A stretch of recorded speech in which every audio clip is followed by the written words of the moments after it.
डूंगरपुर जिले के श्री लक्ष्मण राजपूत छात्रावास के मालिकाना हक को लेकर पिछले 30 मार्च से चल रहा विवाद आज समाज की महापंचायत के रूप में तब्दील हो गया। हजारों की संख्या में जिले भर से समाज बंधु महापंचायत में शामिल हुए और श्री लक्ष्मण राजपूत छात्रावास को समाज के नाम पट्टा दिलाए जाने की मांग को लेकर शहर में मौन जुलूस निकाला गया। साथ ही कलेक्टर को ज्ञापन देकर छात्रावास का पट्टा समाज के नाम दिए जाने की मांग रखी। श्री लक्ष्मण राजपूत छात्रावास में सुबह 12 बजे से जिले भर के राजपूत समाज बंधु जमा होना शुरू हो गए थे। इसके साथ ही हॉस्टल परिसर में आयोजित महापंचायत में वक्ताओं ने बताया कि हॉस्टल की सन 1905 में बनाई गई मानसिकता से अब तक के सफर को समाज के सामने रखा।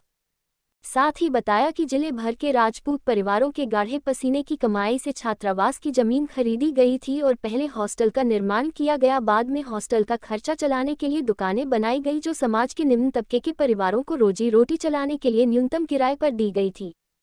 राजपूत कोष नाम से बनाई गई संस्था का पूर्व राजघराने ने चोरी छिपे देवस्थान विभाग में मनमाने संविधान बनाकर ट्रस्ट के रूप में रजिस्ट्रेशन करा लिया और किसी ट्रस्टी का नाम रजिस्ट्रेशन में नहीं लिखा गया। साथ ही जिन लोगों को ट्रस्टी बनाया गया उन्हें लंबे समय तक तो इसकी जानकारी ही नहीं थी। रजिस्ट्रेशन के समय हॉस्टल के मालिकाना हक पदेन अध्यक्ष के रूप में महारावल डूंगरपुर को नियुक्त किए जाने का मनमाना निर्णय भी इसमें शामिल था। महापंचायत में किशोर सिंह राइट ने कहा कि 30 मार्च से लगातार पूर्व राजघराने के साथ चर्चा चल रही है और इसे लेकर कल भी एक वार्ता पैलेस परिसर में पूर्व राजघराने के साथ रखी गई थी, जिसमें मांग रखी गई कि नगर परिषद से हॉस्टल के भूमि पट्टे की मांग के विरोध में लगाए गए तीनों आक्षेप वापस ले लिए जाएं। साथ ही आगे से हॉस्टल का संचालन राजपूत समाज द्वारा कराए जाने और ट्रस्ट के विधान में परिवर्तन कर महारावल को अध्यक्ष पद से हटाकर संरक्षक बनाए जाने सहित समाज के किसी प्रतिनिधि को अध्यक्ष बनाए जाने पर चर्चा हुई। राय की ने कहा कि राज परिवार के साथ वार्ता पूरी तरह से बेनतीजा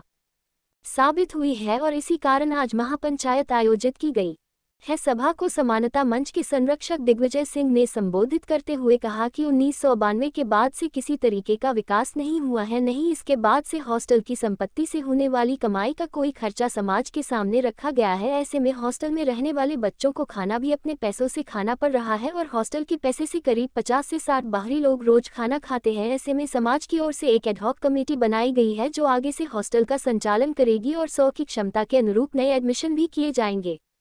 महापंचायत के बाद एक मौन जुलूस निकाला गया जो तहसील चौराहा होते हुए कलेक्ट्रेट पहुंचा, जहां जिला कलेक्टर लक्ष्मी नारायण मंत्री को मुख्यमंत्री के नाम ज्ञापन सौंपकर मांग रखी गई कि आगे से हॉस्टल के संचालन में प्रशासन मदद करे। साथ ही नगर परिषद को निर्देश दे कि राजपूत समाज की ओर से मांगे गए भूमि पट्टे की मांग तत्काल प्रभाव से पूरी की जाए। साथ ही कहा कि समाज की मांग नहीं मानी गई तो संपूर्ण मेवाड़ क्षत्रिय समाज डूंगरपुर में महापड़ाव डालेगा, जिसकी जिम्मेदारी प्रशासन की होगी। पूरे वागड़ डूंगरपुर जिले के समस्त क्षत्रिय जन अपने राजपूत समाज के हक अधिकार के रूप में जिस राजपूत छात्रावास पे बरसों से काबिज है 1908 से और जिसका संचालन हम करते आए हैं, उसके पट्टे की मांग के लिए हमारे समाज के सर्व वडीलों, अध्यक्ष कार्यकारिणियों, करणी सेनाओं और अन्य सभी सामाजिक और महिला संगठनों के साथ हजारों की संख्या में जिला प्रशासन को आग्रह करने आए कि वो हमारा जो पट्टा नगर परिषद में मांगने के लिए हमने दे रखा है तो आयुक्त को निर्देशित करके जल्द से जल्द ये पट्टा हमारे दिलाया जाए। और आज हमने एक शांतिपूर्वक मौन जुलूस निकालकर सरकार से आग्रह किया है, वरना आने वाले दिनों में पूरे उदयपुर संभाग स्तरीय मेवाड़ क्षत्रिय महासभा के बैनर के तहत डूंगरपुर, बांसवाड़ा, चित्तौड़, प्रतापगढ़ के समस्त क्षत्रियों को लेकर हम एक बड़े आंदोलन की तरफ भी अग्रसर हो गए अगर ये पट्टा नहीं दिया जाता है। और छात्रावास में हमारी जो कमेटी कार्य कर रही है उसमें भी प्रशासनिक सहयोग की हमें दरकार रहेगी। इसी संदर्भ में हमने कलेक्टर को ज्ञापन प्रेषित किया है।